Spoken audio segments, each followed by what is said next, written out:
بھلا تم نے اس شخص کو دیکھا جس نے اپنی خواہش کو اپنا معبود بنا رکھا ہے اور باوجود جاننے بوجھنے کے گمراہ ہو رہا ہے؟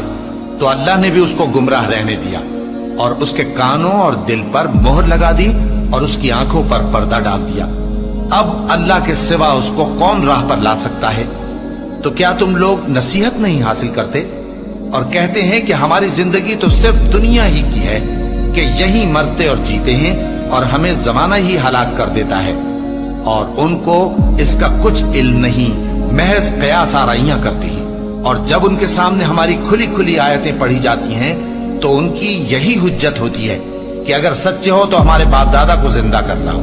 کہہ دو کہ اللہ ہی تم کو جان بخشتا ہے، پھر وہی تم کو موت دیتا ہے، پھر تم کو قیامت کے روز جس کے آنے میں کچھ شک نہیں تم کو جمع کرے گا، لیکن بہت سے لوگ نہیں جانتے۔ اور آسمانوں اور زمین کی حکومت اللہ ہی کی ہے، اور جس روز قیامت برپا ہوگی اس روز اہل باطل خسارے میں پڑ جائیں گے، اور تم ہر ایک فرقے کو دیکھو گے کہ گھٹنوں کے بل بیٹھا ہوگا، اور ہر ایک جماعت اپنی کتاب اعمال کی طرف بلائی جائے گی۔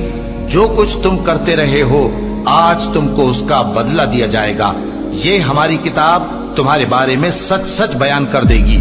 جو کچھ تم کیا کرتے تھے ہم لکھواتے جاتے تھے۔ اب جو لوگ ایمان لائے اور نیک کام کرتے رہے ان کا پروردگار انہیں اپنی رحمت کی بات میں داخل کرے گا، یہی کھلی کامیابی ہے۔